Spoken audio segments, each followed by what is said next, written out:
लड़कों को लगता है कि वो गलत दुनिया में आ गए या फिर गलत योनि में पैदा हो गए। लड़के जब पैदा होते हैं स्टेपनी बन जाया करते हैं। बचपन में माँ बाप इसलिए खुश हो जाते हैं कि सहारा मिलेगा। ये खुशी कुछ ही महीनों बाद फीकी पड़ जाती है। इसलिए नहीं क्योंकि वो बड़ा होकर उन्हें छोड़ देगा, या इसलिए भी नहीं क्योंकि उन्हें पता चल जाता है कि ये तो अब ताउम्र लड़का ही रहने वाला है। कुछ भी लंबे समय तक सामान्य रहे तो उसकी खुशियाँ फीकी पड़ जाती है। यही इस दुनिया का नियम है, जो सत्य भी है। लड़के पूरी ज़िंदगी स्टेपनी बनकर रह जाते हैं। बचपन में किसी और का, जवानी में किसी और का, और फिर बुढ़ापे में किसी और का। स्टेपनी बहुत ज़रूरी होता है, मगर दूसरों के लिए। साला कभी स्टेपनी से पूछो कि उसे कैसा लगता है। एक शराबी बाप ने फुल नशे में शराब की गिलास हाथ में लिए हुए ये बात कही कि कल से शराब को कम कर दूंगा, क्योंकि बेटी हुई है और अब जिम्मेदारियां भी बढ़ गई है। बात सिर्फ खुशियों की नहीं है।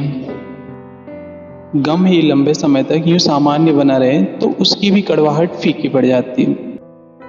तभी तो ठीक 3 महीने बाद उस शराब का असर उतरा, और फिर उस दिन के बाद हर रोज से वो शराबी बाप हाथ में शराब की गिलास लिए यही बात आज तक दोहराता है। एक खांचे में 2 ख्वाहिशें होती हैं, एक भविष्य की, एक वर्तमान की। अमूमन खांचा भविष्य वाली ख्वाहिशों का होता है, मगर अभी काम वर्तमान की ख्वाहिशों से भी चलाया जा रहा होता है। ये बात वर्तमान वाली ख्वाहिशों को भी पता होता है, मगर वो क्या कर सकते हैं।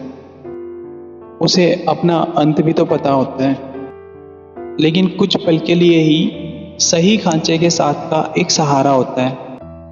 तो वो इसी बात से खुश हो लेता है कि एक दिन खांचे में रखा भविष्य की ख्वाहिशों वाली पुड़िया वर्तमान में बदल जाती है और खांचा टूट जाता है। तब तक लंबे समय तक बना रहने वाला वो गम वर्तमान की खुशियों के सहारे कुछ और दिन जीकर भविष्य के वर्तमान में पहुंच जाता है। टूट चुके कतरे कतरे को समेट वहां से बहुत दूर पहाड़ों के उस पार चला जाएगा, ताकि कोई भूत अब उसका वर्तमान न बन पाए, हमेशा हमेशा के लिए।